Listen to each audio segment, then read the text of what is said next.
Hi again, everybody, and welcome to a new edition of Newsmakers. I'm Jerry Roberts. It is Friday, October 17th, and we are joined by our all-star panel of top local journalists, Josh Molina, man of many hats, and host of the global podcast sensation Santa Barbara Talks. And from the world headquarters of the Santa Barbara Independent, joining us, Ryan P. Cruz and fellow staff writer Christina McDermott and executive director and again award-winning columnist Nick Welsh, the Harlem Globetrotters of American journalism. Jerry, No, no, as long as you don't put the competition on the ballot, it's easy to win. No sweat. No, they Good job, Nick. Way to go. Way to go. No, hey, you know what? That's how you have to do it. You know how many years I worked here before I came even in second? I that's mean, all right. That's all right. we had to, I'll we had always to, have my community heroes certificate to keep me warm at night. Certificate.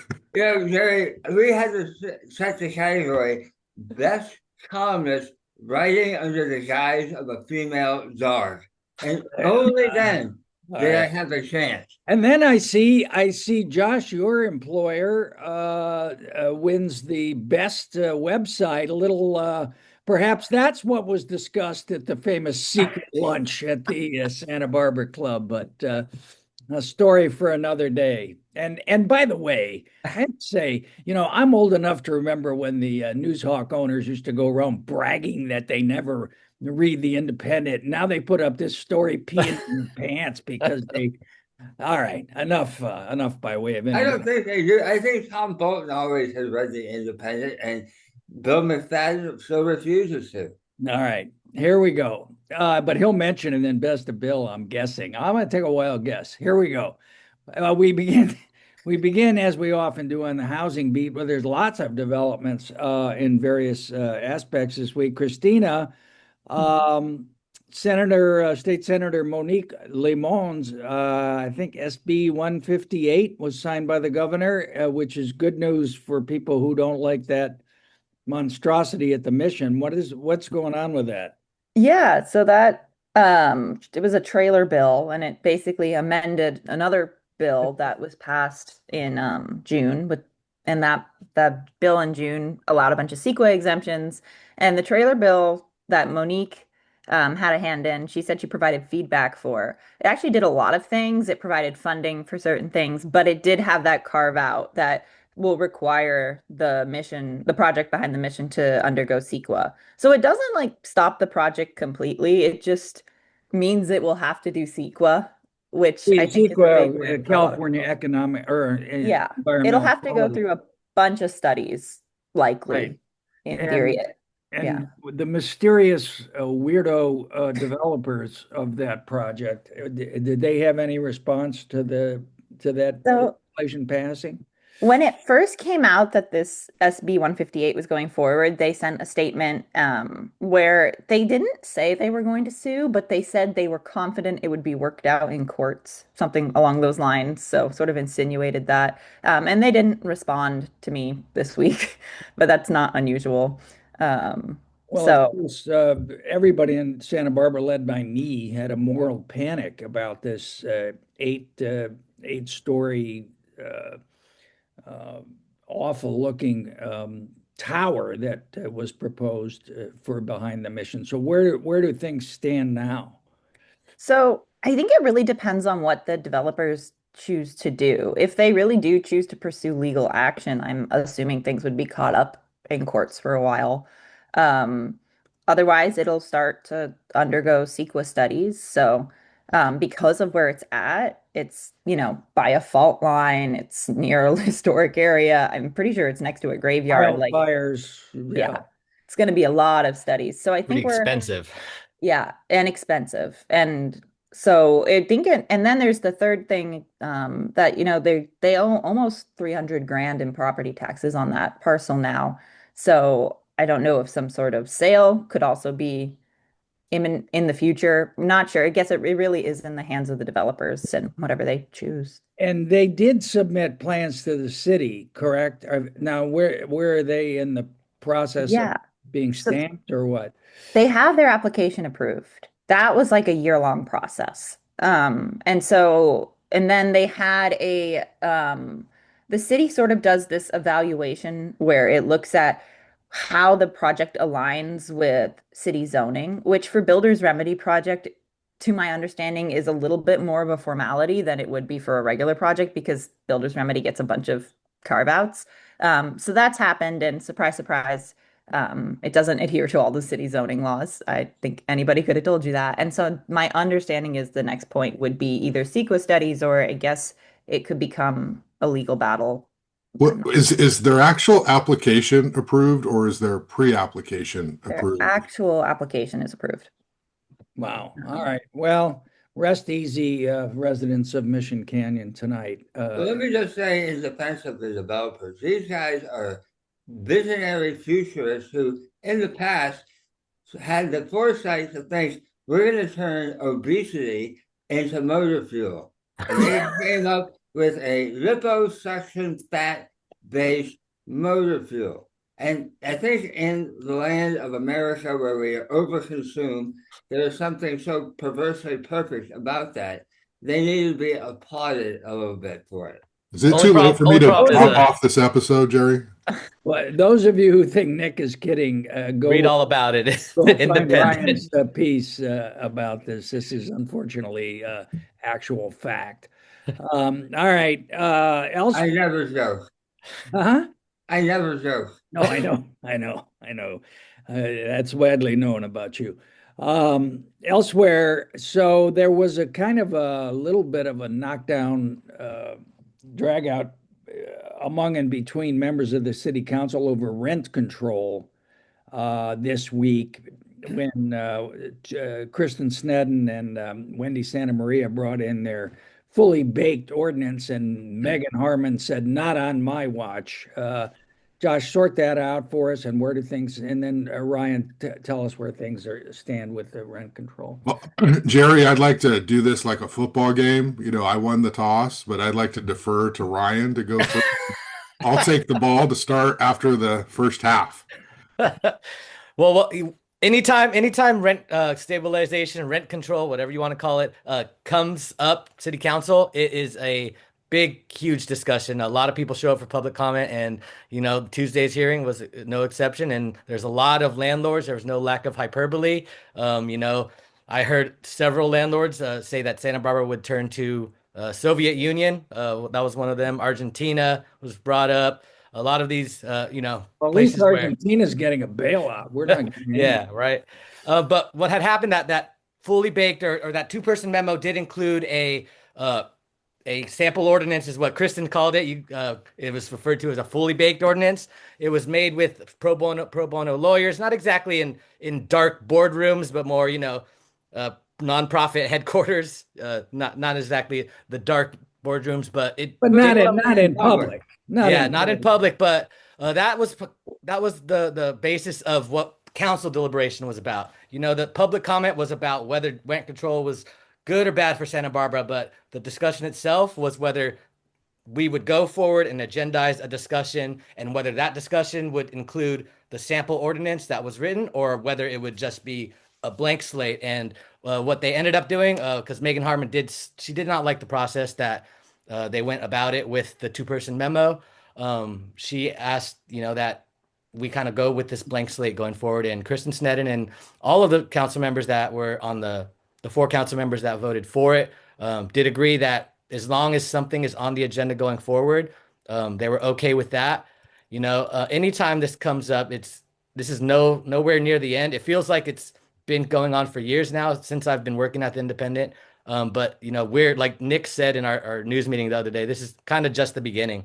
So this is going to be, every hearing is going to be like this, I feel like. But So, Ryan, just to clarify where things stand, so they sent it to staff to come up with. So technically, in the ad hoc committee in 2024, there was a housing crisis task force, and they had 3 things that came out of that they directed staff, we want to see.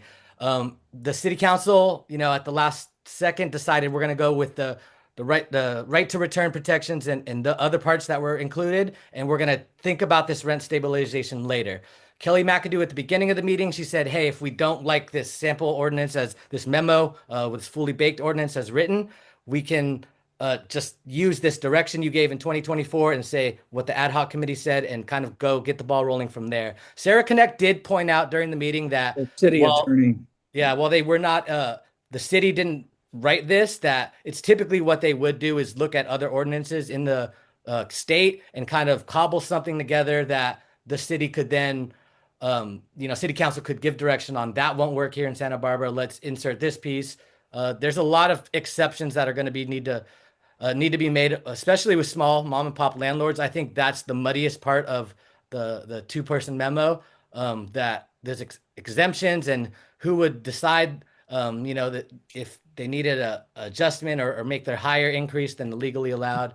That all needs to be worked out, and it's going to be a while. All But right, let me Josh, go ahead. jump in man. once. I mean, everything you said is 100% correct. I just think that you're minimizing the drama of the. That's why of Josh making- wanted the ball in the second half. I mean, Well, let to me have just, to have Megan come in there and the language she used, her tone of voice was calm and measured, but the language was pretty like that. Yeah, And right. I think what I'm hearing, and I'm sure you're hearing it too, the blowback at City Hall is a conflagration engulfed. Right. And it was as first steps go, it was a putting the foot in the mouth in All a very right. big way. Josh, Nick has just pointed out that Ryan has put the kindest possible frame on the hideous political blunder committed by Kristen Sneddon and Wendy Santa Maria. His words, not mine. But go ahead. I mean, this was a colossal failure for Kristen Sneddon and Wendy Santa Maria in public. It was unreal what happened during like the light of day. They actually think we're stupid. Like, I can't believe they would go into the meeting and then by the end of it say, this is a sample ordinance. Oh, we do this all the time. Of course, two members of the council submit a memo. That's not what happened, okay? Yes, it is normal. It does happen. Two council members, we have an issue, we're behind, we're going to submit a memo, and we want the council to discuss it. That is fair game. What's not usual or common, or I think is unprecedented, is 15-page ordinance crafted by, I don't know who these pro bono attorneys are. I don't know if it's the Legal Aid Foundation or if it's somebody from out of town. And they've submitted this. And let's like read the staff report, which actually says we're submitting this ordinance for legal analysis. Of course, it can be edited, rewritten. They did all this work. And like, I mean, I think we should have rent stabilization. I don't know what that number is. Like, I'm a reporter. I know I'm not supposed to say that kind of stuff, but we should. But this is not an issue about rent stabilization. This is an issue about transparency. And Megan Harmon called them out, which is stunning because most of the time people play nice in public and behind the scenes, they bicker. She did it in public, and they decided to craft this ordinance without going to her first. Now, in the aftermath of my story, there's apparently some behind the scenes bickering going on about who knew what, when they knew it, etc. But I just think I wish we could all be honest with each other in terms of Sneddon and Santa Maria, in that this was not submitted as a sample ordinance. That's just not true. This was submitted as, hey, we put a lot of work into this. Can you now take this ordinance and analyze it and see if it'll work for Santa Barbara? If Eric Friedman and Randy Rouse did the same thing, all hell would break loose. Like, it would be an outrageous miscarriage of justice if the more moderate conservatives did the exact same thing. So it is what it is. What's happening now is they decided on a work plan. So by the end of the year, they're going to come back with a work plan for how to start essentially moving this rent stabilization ordinance forward. So will that happen next year? Probably, because I think Kristen Sneddon wants it during the mayoral campaign, and I think Megan Harmon wants it before she leaves office. So we're still going to get there, but this way, the way they did it was kind of a snub and a slap in the face toward Councilmember Harmon. All And I right. will So- say, it in the context of what's happening in the country right now, when things are getting pushed through at a federal level, you need to be very careful about process. I think we're seeing that with the Yes on 50. We saw Texas kind of just push it through. In California, we're putting it to a vote, which, people are arguing about that either way. But, process is very important right now, especially what's going on at the federal level with things getting pushed All through. right. So on the key question, Nick, on a scale of 1 to 10, what are the chances that Megan Harmon endorses Kristen Sneddon for mayor? You know, uh, that's a really good question. If I'm whipping it out the top of my head, I say 7.5. All right, 7.5. There you heard it. Take it to the bank. All right. Elsewhere on the housing beat, quickly, and jump in here anytime, Christina. You're the Mickey Flax housing reporter there for. But on this adaptive reuse thing, did it surprise you that the council ended up voting 7-0 to not require any affordable units for those kinds of projects? I can say that it didn't really surprise me the last time they spoke about this. They made it really clear that this was going to be specifically for adaptive reuse projects within the downtown area. Now, that's a very small sampling of projects.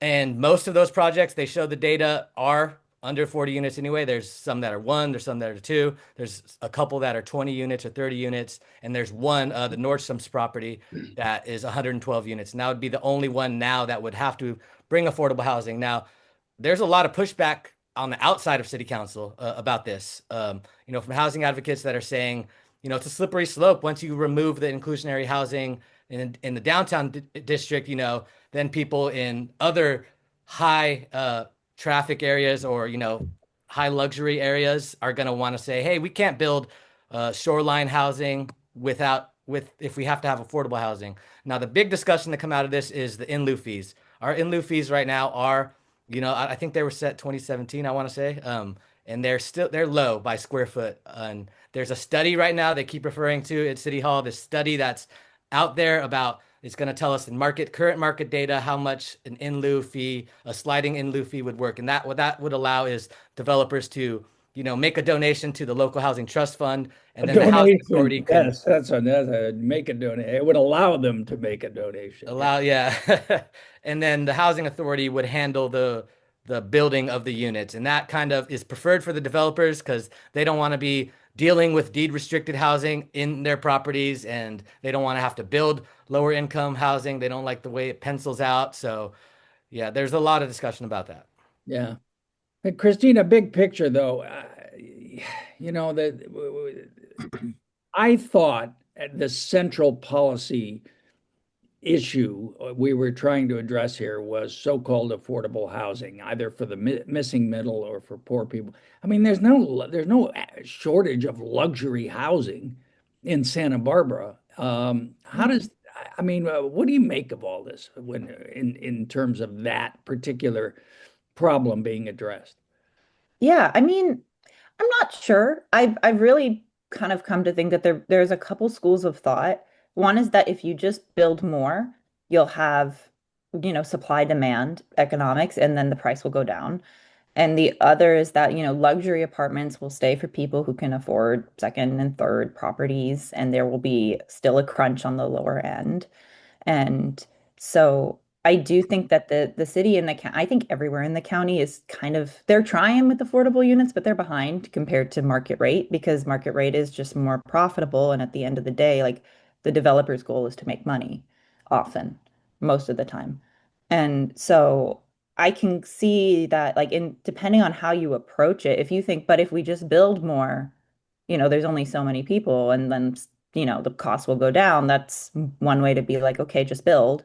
And then if you're thinking about it on the idea of like if that actually would happen or not, then you really have to push for affordable units. Now, Christina, I was wondering, in all your research, have you found anything that would suggest that if you build it, the supply and demand actually kicks in. Trickle Does down. does it actually move the needle back? Or is this just a theoretical wishful thinking on economists' part? So I've read some stuff, and this is where it gets hard because everything's in the context of its time, whatever. But like that if you look at like what happened in like the 50s, which also the government was involved with building tons and tons and tons of single family tract houses for veterans coming back, it became much more affordable to buy a house. But one, you had the GI Bill and you Right. had this whole federal thing involved, which means it wasn't really pure supply demand in the like sense that it would be now. And then also, we did sprawl out and there's costs associated with that are now in the future, like maintaining all the roads that were built and everything. And so, yeah, to your answer, it's not that I don't, it may exist. I haven't come across it in the sense that you could like take it and apply it to right now. And Jerry, And then where does Josh, where does the Paseo Nuevo project fit into this continuum that Christina lays out? Because it seems to me, again, that's falling short of this affordable uh, target. yeah, and just quickly on the adaptive reuse, what they say is, they're building 4 units, 5 units, 6 units. There's so few that it can actually fit downtown and the top of these commercial buildings that adding one affordable or 10% While preserving the building itself. is they say just impossible. And that's the argument Ben Romo have made on behalf of the Yardy brothers, who are the only ones who've tried to do this. So I think they're talking small numbers, but they did only exempt downtown. They did not exempt it citywide. Paseo Nuevo, this thing is a disaster. Thursday's planning commission, the planning commission just destroyed this whole proposal on multiple levels. Some of them said it was just not fair. It was not equitable. It was a social injustice that they were putting all of the affordable 80 to 85 units on top of a parking lot next to an alley, separate from the market and separate from the market rate. And then there are others who are saying we're giving away this land for free and we're not going to get anything. And sure, it's fine in the short term, but in 40 years, when the leases are up, that's a private development and the city has zero to say about it. And so there's that sort of argument. There are people who want to see affordability in the market rate. So Paseo Nuevo is 233 units along West Ortega and State Street. No affordable, no below market, all market rate. It's going to be $8,000 to live there by the time they build this, right? It's going to be 4,000 to 5,000 to live in the affordable. So people are saying this plan does not make sense in terms of sort of what Santa Barbara's sensibilities are. The problem is City Administrator Kelly McAdoo and other city staff really want to make this happen. And so they are pushing the council to do this in December. I don't know if the council is going to reject this or not. I mean, it really depends. That planning commission was pivotal. It got people talking about this project. So you never know, but I think It was, I mean, it seemed near unanimous. They hated it for a whole range of reasons. Ryan, you went to the open house and saw the photos or whatever it was they had up there. What was your takeaway? I mean, it feels kind of like it's a fully baked plan, and planning commission got a chance to look at it, but they didn't have much say. In that meeting, they had a laundry list of comments, concerns, and criticisms about this project, and the city's attorney's office almost said during the meeting was like, you guys only have so much purview. You can't even include these, and they fought back and said, we're going to include these comments, and HLC and City Council will hear these comments and they'll take what they take from that. I don't know if City Council will vote against this. I think there is a risk that no project happens, and people think that that might not be a bad thing, but I don't know if there's another option. The only other option I can see feasibly is AB just saying screw all that, we're going to do 300 units with 30 affordable. Couldn't we build a ballpark there for the There we go. Nice Put the correct. Foresters downtown. I would love that. I think that meeting in hindsight, is like a major sort of cultural divide moment. Yeah. And it's really a powerful meeting. And the unanimity of the planners, like, great, Who have been in the city for they've been years in the and city for a years. long time. This is Sheila Lodge, Brian Barnwell. Yeah. Shout out Brian. Leslie Wiscombe. I mean, and then you have everybody, and it's from the left and the right, and the progressive and the old school, not in my backyard. It was all sort of unanimous. We're the planners. This is our living room, and you are telling us you're going to rearrange the furniture, and you're not going to ask us whether we like the color swatches. I mean, it was really as rebellious as I've ever seen that body be, and it really is a profound moment. It's like Kelly McAdoo, new city administrator, get shit done person, up against the wall where the stopper, if I don't give them what they want, they'll kill the project and take the ball and go home. It is a little bit like with the rent control ordinance. Here is a fully baked idea, and what the hell? And this is a fully baked idea. And it's a little bit like Sable Oil, too. If you don't do what we want, Good I'm going to pivot. take the ball Good and go pivot. home. We got to move on. We got to move on from housing because Sorry. No, it's good. Sable, I wanted to go to Sable because this week Superior Court Judge Thomas Angeli, who of course famously penned important decisions in the landmark case of Ampersand versus Roberts, weighed in on Sable and said, "No, you can't dig that ditch you've already dug." It was a resounding, significant defeat for Sable at the hands of a 90-year-old judge who is a ferocious competitor still on the tennis court. And over the years that Tom Anderley has been on the bench, he has been famous for not deviating 1 centimeter from his tentative ruling. And this time, he let Sable go on and on and on and on for 2.5 hours, reiterating what they said in their filings, taking out big, blown up, posters of words that they said in their filings. And he let them go on and on and on. At the end, he said, "Thanks very much. You did a great job. You made a lot of good points, but I'm sticking with my tentative." And the tentative is, you need to get a permit from the Coastal Commission in order to make these changes.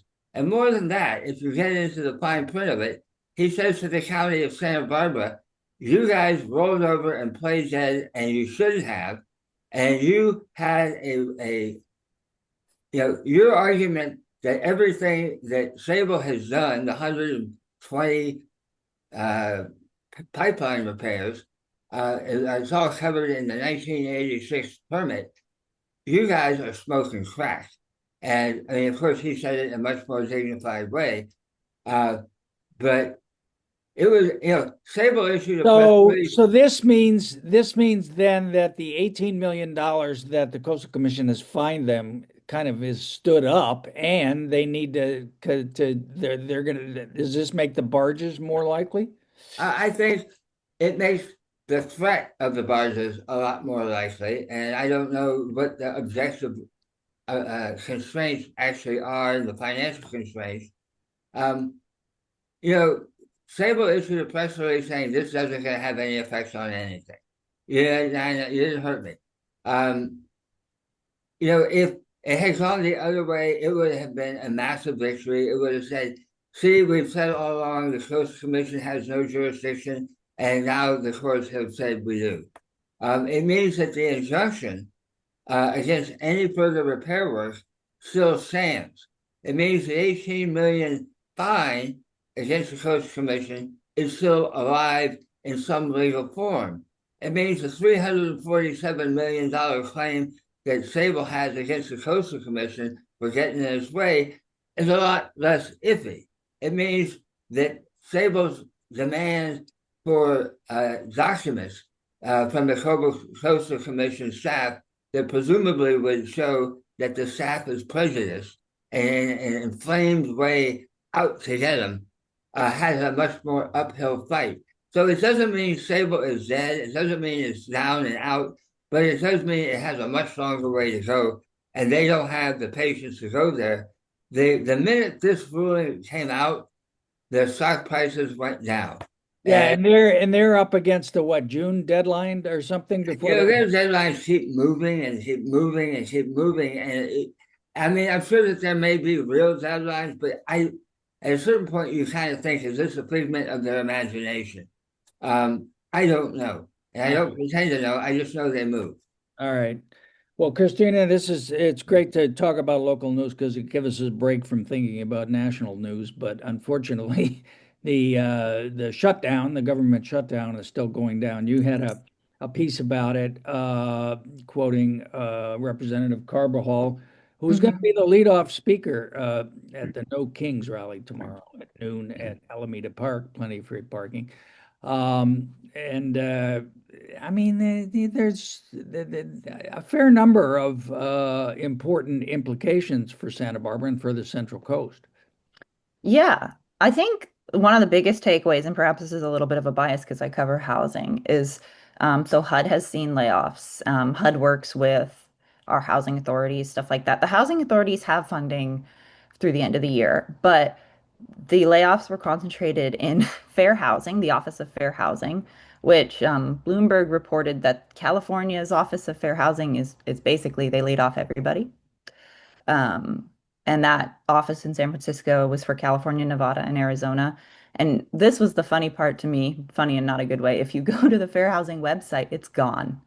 It reroutes you to the HUD website, which has its classic banner about how the radical left has shut down the government, followed by a quote about, God blessing our nation. And there is, from what I understand, no fair housing website anymore. Someone can send it to me, great. So things like, yes, the implications of all these layoffs are huge, but it's really struck me in the sense that like there is something bigger going on. Like it's a reshaping of priorities. And with the internet, it means taking away information from people. And with regards to immigration, they have ICE officers out there still doing work and getting people arresting people, but ICE detainee locator is down, so people cannot locate their family if they're getting picked up. ICE, who has never returned any of our or gave us automated replies, now has another automated reply saying we will not be replying until the government shutdown is over. So it's really extended everywhere.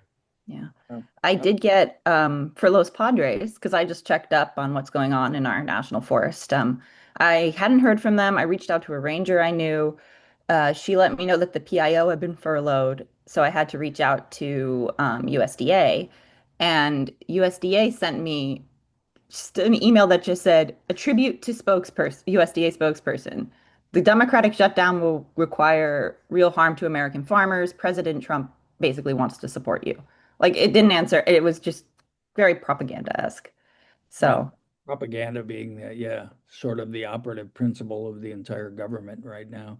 And then Nick, in a related kind of story, you got an interesting column. Everybody should go read. Which provides what I believe is the first estimate of what the real world impact of all of these things, the Medicaid cuts, the Obamacare subsidies expiring, plus the no immigrants are allowed to get health care policy. What the number is going to be about people losing their health care insurance. Yeah, I've been covering this for the county supervisors, and a couple of weeks ago, the supervisors and everybody else on the planet was sort of surprised to get the word that 7,500 patients of the county's public health clinics were going to be transferred because they couldn't prove citizenship. And the proof of citizenship is in the works. It's been in order, but there's an injunction against it. But the county is saying we need to start moving now to transfer these people because when that injunction is defeated, as they believe it will be, it's going to take time to get them relocated to other places. And as the story is unfolded, it's like, oh, yes, but what about this? And so it was like, so it's not just the 7,500 that from the county, then it's 1,000 people at American Indian Healthcare Clinic that are going to be shed this way. And then you find out, all the specialty care that's provided at the Santa Barbara the 5 Santa Barbara public health clinics, they're going to discontinue that. And that treatment is going to have to be absorbed by other doctors. And kind of heroically filling in the breach and finding new doctors and all this is an obscure agency, which will be increasingly pivotal to our existence, called Senchal. And they're out there and they're moving heaven and earth to do it. And then we hear, like, okay, this is all about the immigrants, but what about all the people who are getting Affordable Care Act, who are going to get bumped off because their premiums are going up by 100%. Which is the central issue in the shutdown. Yeah. So there is that. And then you go, and what about all the people in Medi-Cal who are going to be pushed off Medi-Cal rolls because of the change of eligibility rules and the fact that you now have to apply every 6 months. And if you have kids, I mean, Medi-Cal traditionally had been for, women with children who are poor. And then during the Biden administration, they expanded it to single able adults. And the new thinking, or the old thinking, is we don't want to give able-bodied adults, even if they're drug addicts, even if they're mentally ill, even if whatever their historical problems are, insurance. They have to go get a job. What number did you come up with of the total? The number I came up with, and to be honest, it is 42,000. And 42,000, that's a conservative. That is a conservative number. And and really, when you look at our medical system, it's this weird ecosystem of jerry-rigged, hospitals and clinics and providers who, if the sky falls on one, then shit rolls downhill on the other, and they're forced to pick up the slack. And it's not clear. St. Cal is doing a masterful, heroic job trying to orchestrate that, but it's not clear if they're going to be able to do it. In the meantime, the providers are starting to get really mad at each other. Yeah, well, and that's I think that's the number one blind spot there of MAGA. These things are complicated, and you get a lot of sick people walking around. It's not just the sick people, which they no doubt would cheer about, but they make other people sick. There's a loss to the economy about what's going on, let alone the human cost, which of course they wouldn't think too much about. Josh, lastly, apparently we have a budget crisis here, or a budget shortfall at City Hall, which I thought we had just fixed with Measure I. Mr. Martini had promised us all would be well if we only voted to tax ourselves higher, but now it turns out that was not the case. Yeah, so there was a finance committee meeting on Tuesday where they sort of unveiled the plan or the problem for the next few years through fiscal year, I guess, 2027. And essentially what they said was our sales tax and our transit occupancy tax, we don't believe will come in at the levels that we initially projected. And so we are going to have to revise this, and we're going to have to shrink the budget. They're expecting a budget deficit of something like 6.1 million next year, and then as high as 11 in a couple of years. And they're basically saying everything is on the table for cuts. Oh, also factored into this is they're negotiating new contracts with police and fire and managers. And so that those contract negotiations they expect are going to be more than the 4.5% they built into the budget. So there's a whole bunch of stuff, and they're not just talking about general fund. They're talking about enterprise funds as well. Basically doubling the cost of harbor slips, which is a story I'm going to work on. Charging parking, increasing it again, eliminating the free space.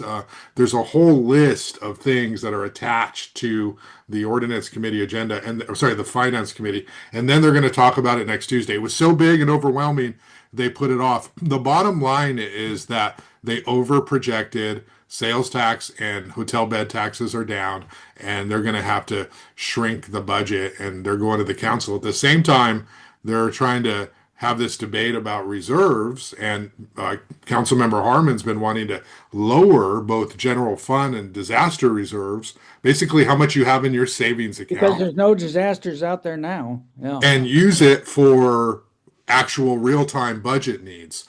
And the city budget managers and historically the council has said, what you said, Jerry, is like that doesn't make sense because we are going to need it. We are going to have disasters.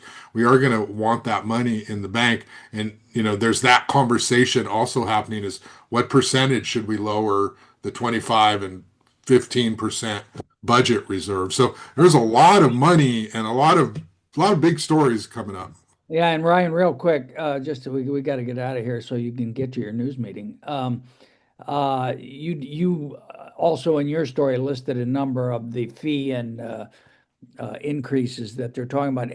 Did anybody have a serious comment about any cuts, or was it was all about increasing revenues? I don't know if the cuts weren't talked about as much as like human cuts, jobs, it's programs and things like that. And it seems like there's going to be more discussion going forward. There wasn't really a lot of concrete answers with that, and with the reserve policy as well, there was not really any direction given to what we're going to do regarding that. So we're going to have to wait and see. All right. Good show, long show. Thank you all very much. Josh Molina, Ryan P. Cruz, Nick Welsh, and Christina McDermott. Thank you all for watching, and we'll see you next time on Newsmakers. Thank you.